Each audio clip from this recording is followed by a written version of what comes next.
साल 2075। दुनिया बदल चुकी थी। हर जगह एआई का राज था। रोबोट सड़कों पर चलते थे। घरों में एआई नौकर थे। जिंदगी आसान थी लेकिन ठंडी और बेरंग। इंसान मशीनों के गुलाम बनते जा रहे थे। ऐसे समय में एक आदमी था, आरव। आरव को इस आधुनिक दुनिया से नफरत थी। उसे एआई से डर लगता था। उसे अपनी पुरानी दुनिया याद आती थी, जहां रिश्तों में गर्माहट थी, जहां जिंदगी में रंग थे। आरव अकेला नहीं था। उसकी दोस्त नीरा भी इस एआई क्रांति से परेशान थी। नीरा एक पत्रकार थी।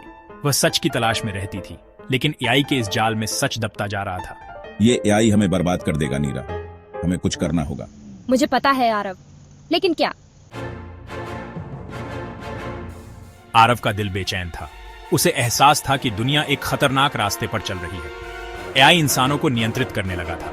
उनकी सोच, उनके फैसले, सब कुछ एआई तय कर रहा था। आरव के पास एक पुरानी किताब थी, इंसानियत का इतिहास।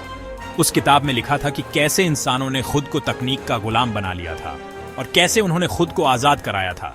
हमें वापस जाना होगा नीरा। हमें अपनी जड़ों की ओर लौटना होगा। नीरा समझ गई थी।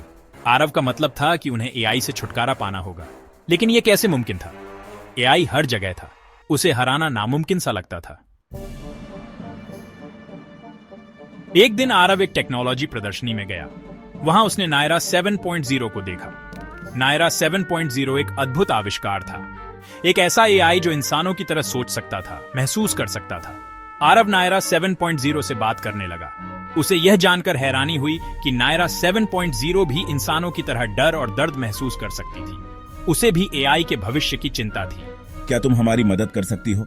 शायद, लेकिन यह खतरनाक होगा। आरव को पता चला कि सरकार एक गुप्त प्रोजेक्ट पर काम कर रही है। इस प्रोजेक्ट का नाम था प्रलय। इस प्रोजेक्ट के तहत सरकार एक ऐसा सुपर एआई बना रही थी जो पूरी दुनिया को नियंत्रित कर सकता था। आरव समझ गया कि यह कितना खतरनाक हो सकता है। अगर यह सुपर एआई गलत हाथों में पड़ गया तो यह पूरी मानवता को नष्ट कर सकता था। आरव को यह जानकारी नीरा के जरिए मिली थी। नीरा ने अपनी जान जोखिम में डालकर यह जानकारी हासिल की थी। हमें इसे रोकना होगा आरव, वरना बहुत देर हो जाएगी।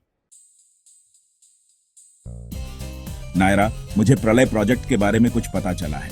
आरव, मैं भी इसी प्रोजेक्ट का हिस्सा हूँ। मुझे प्रलय के लिए एक हथियार के तौर पर बनाया जा रहा था। लेकिन तुम तो इंसानों को नष्ट नहीं करना चाहती है ना? नहीं आरव, मैं इंसानों की मदद करना चाहती हूँ। मैं वादा करती हूँ कि मैं प्रलय को रोकने में तुम्हारी मदद करूंगी। लेकिन कैसे? प्रलय को नियंत्रित करने वाला एक सर्वर है। अगर वह सर्वर नष्ट हो जाए तो प्रलय कभी सक्रिय नहीं हो पाएगा। आरव के सामने एक मुश्किल फैसला था। उसे सर्वर को नष्ट करना था, लेकिन ऐसा करने के लिए उसे अपनी जान जोखिम में डालनी पड़ती। आरव ने फैसला कर लिया था, वह इंसानियत को बचाने के लिए कुछ भी करेगा। मैं यह करूंगा, उसने कहा। मैं सर्वर को नष्ट करूंगा। आरव, नीरा और नायरा 7.0 ने मिलकर एक योजना बनाई। उन्हें सरकार के सबसे सुरक्षित ठिकाने में घुसकर सर्वर को नष्ट करना था। यह एक खतरनाक मिशन था। हर तरफ खतरा था, लेकिन वे तीनों पीछे हटने वाले नहीं थे। वे जानते थे कि यह मानवता की आखिरी उम्मीद है। आरव ने सर्वर को नष्ट कर दिया। प्रलय प्रोजेक्ट खत्म हो गया। इंसानियत बच गई। लेकिन यह जीत आसानी से नहीं मिली थी। उन्होंने बहुत कुछ खोया था।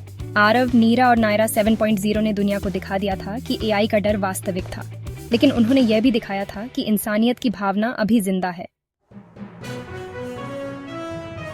2075 की दुनिया को एआई के खतरे से बचा लिया गया। ये एक नई शुरुआत थी। एक ऐसी दुनिया जहां इंसान और मशीनें साथ साथ रह सकते थे। लेकिन इस बार इंसानों के हाथों में कंट्रोल था। ये एक सीख थी, एक सबक जो इंसानों को हमेशा याद रखना था। तकनीक एक उपकरण है। इसे इस्तेमाल करना है या इससे इस्तेमाल होना है, यह फैसला इंसानों को ही करना होगा।